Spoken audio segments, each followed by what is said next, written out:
waaw di wax ne ancien commandement bu OTAN moom dafa woo pour dafa woo pays ya nga xamante ni ñoom ñooy jox Ukraine seen missile longue portée yi ñu jox seen ñu autorisé Ukraine pour ñu mën a dóor si territoire Russie yi moom ancien commandement bu OTAN kooku bokkoon na si OTAN quoi mais instant yi dafa retraité moom loolu la déclaré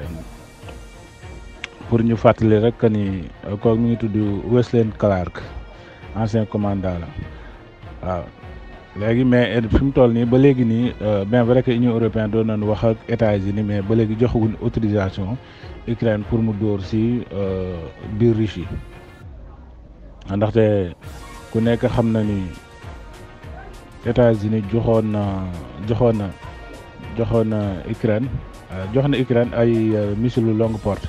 yu su mel ne ATCMS ak yeneen arme longue portée mais ba léegi nii États-Unis dafa tere Ukraine dóor ko biir Russie ba léegi ni daka tere même Union européenne sax ñoom seen bopp d'accord ba léegi joxaguñ autorisation bien vrai que fan yii yëpp jógoon noonu di wax naan waaw léegi jox nañ autorisation ak yooyu mais daf mel daal dañ si dellu ginnaaw depuis que Poutine envoyé seen sous-marin yi ak yóbbu seen navire de guerre yi côté Kaliningrad mooy dëkku Poutine boobu mais foofu yooyu yëpp même foofu def na fa ay bombe nucléaire tactique yu bëree bëri. proposition bi nga xamante ni moom la Poutine def moom la président Poutine def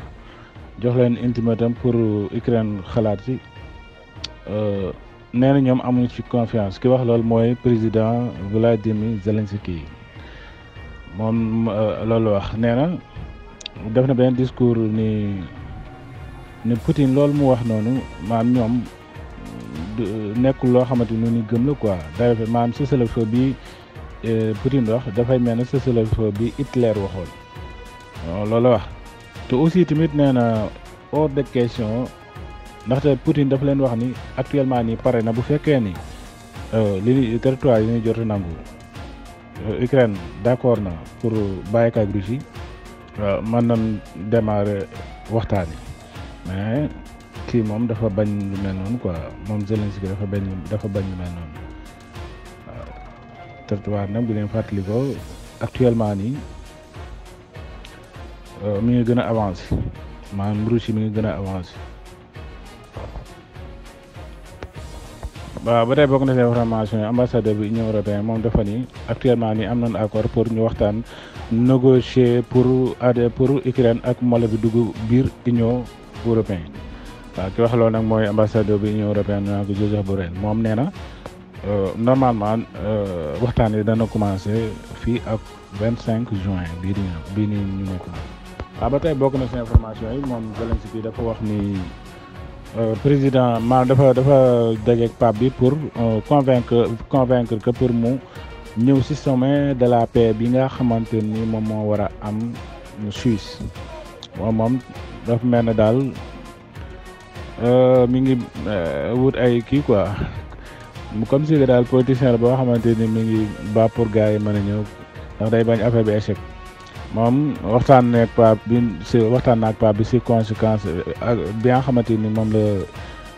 Russie di agressé Ukraine te nee na agression boo xamante ni agression terroriste la nee na situation bi am ci secteur énergétique bi moom Zelensky wax na ko pape bi aussi tamit que ni maanaam daal situation yu doy waar la waaw. nee na nag bëgg na pape bi ñëw ci sommet bi nga xamante mooy am Suisse mais nag bi ngeen fàttalee jamono yii passé pape bi waxoon na ni Ukraine na waxtaan ak Russie ñu arrêté guerre bi mais Zelensky li mu waxoon jamono yooyu moom man mi sax duma ci jaaraat. waaw ba tey moom président bu Russie bi moom Poutine nee na ñoom pare nañu pour yóbbu 700 000 hommes biir Ukraine nee na ñoom pare nañu pour loolu maanaam daal bien vrai que jox na leen jox na leen proposition pour ñu waxtaan mais aussi tamit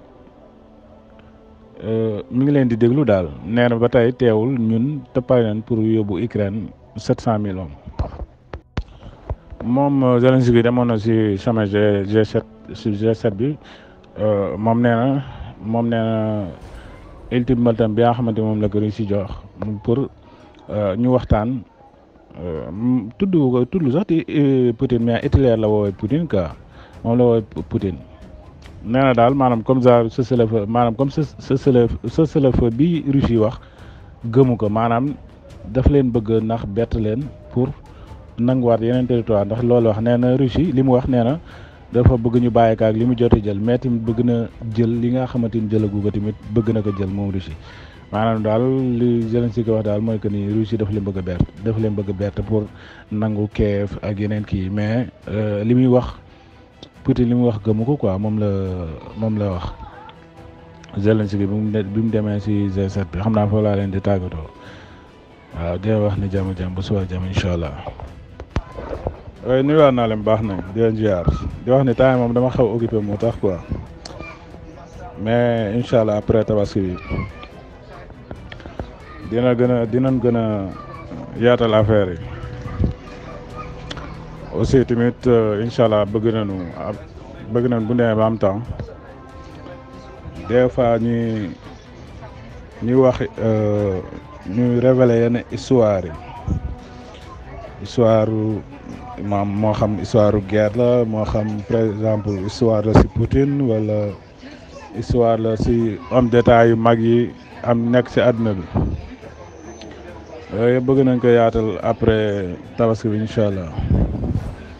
bële ak information yi ndaxte des fois genre documentaire yooyu day baax quoi